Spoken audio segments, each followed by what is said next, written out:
We are currently mixing our mortar for building up those blocks you see in the middle there, up onto the walls of the Destacamento, which is going to be our new police station.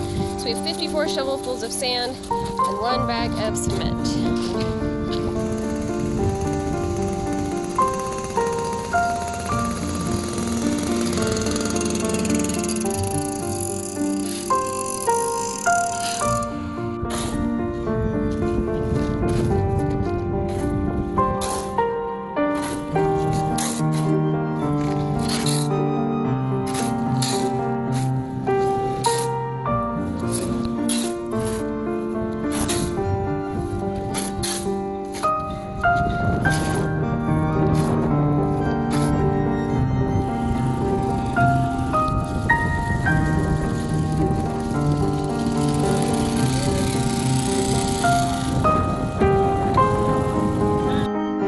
The mortar in the Destacamento. So you line up the mortar along the sides here, just like Kylie is doing here, ever so gently but effectively, and then you put the blocks on top. We're now putting the blocks on based on this mortar. Here, once the blocks are left here, so I'm gonna make this with the others.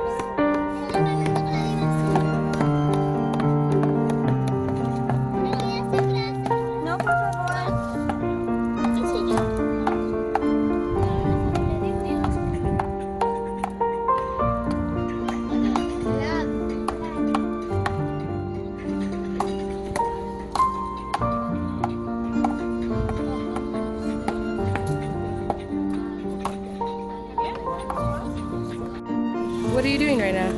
Okay, so I am putting mortar made of cement, sand, and water, and I am sticking it and pushing it in between the cracks. Like you can see, this one right here doesn't have it yet. Okay. And this reinforces the strength of the building.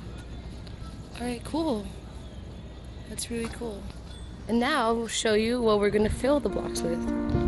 Alright, so this is the filling that is going to go inside the blocks to make even more strength for the blocks so that you can just knock them over and stuff. So here we have 48 shovels of harina y tabo, and we have half of a meter of gravel, and along that we have some water, and we're waiting for that. And this is the mixture that we're going to put inside all the blocks. As you can see here, we did it yesterday for these blocks, and it helps the rebar stay dry, kind of like a Lego.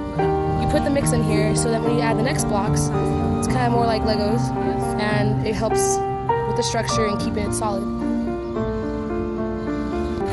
On this wall, you can see that we've added 2 layers, which is basically the maximum amount of layers you can add because you need to do the filling inside. So here, I'll show you an example of rebar. The rebar here only reached to this height. So what we had to do was cut another piece of rebar about 1 meter long and use alambre dulce, which is this thinner wire, to tie them together. So now it is ready to get more blocks built inside and also just ready to get filled now that we have extended the wire. So you can see in these over here, the wire has already been extended, so we were able to build 2 more layers of blocks. So here you're seeing the volcano mashed potato technique again. We have a lot of water. So far we're at 4 buckets of water. We still need more. It needs to be really watery consistent, so that when we pour it in, it goes straight all the way down to the bottom. Gregorio, do anything? Hola. Here's the difference you see from when we're mixing plaster. Because the gravel is so big, it becomes really hard to use the shovel to try and mix it. So here we're using the pickaxe in a really great technique. You can see how it's a lot more watery, and we're gonna add more water. More water. So here we haven't mixed the entire mix yet. We're leaving this part dry just in case we don't need it all. That way we can utilize it tomorrow. But here you can see that's really wet consistency. He's putting it in a bucket, and we're gonna follow Kylie and see Kylie pour it in to one of the block holes. Oil block holes inside the blocks. Okay, I'm gonna pour it in one of the blocks. Yeah, let's do this. Which hole? The new holes. I think I'm gonna pour in. Which hole? All these holes. Okay. let's ask. Gregorio, ¿son en todos los hoyos o son los hoyos que tienen esto? Todo. Every single hole. Ready? Go. Ooh, look at that. And she's like an endless pit. Like, endless pit. That's like a whole bucket square. There's gonna be a lot of cement. There are no prisoners escaping this Destacamento. Nope, no siree. Hey. Yep, and that basically wraps up the process. Thanks, Kylie. You're welcome, Tanya. I'll tell you that you face when you're building blocks is that they chip halfway that they're already built. So the solution is to put a rock in. Because if you don't put a rock in, and you pour all the mortar into the hole like we are doing here, it just all leaks out. Leaks out, leaks out. So, innovative solution, there's rocks everywhere. Get the right size rock, triangle it, put it in there. And now you can pour your mortar. Okay, we're good. Like so.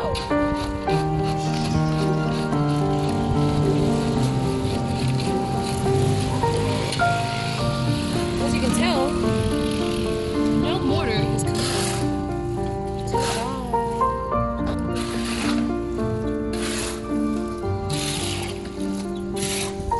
Oh, more and you want to leave them all with about 1 inch to 2 inches of space, so it's like a Lego. So next time when you put more blocks on top and more mortar will actually grab on. Have something to grasp on.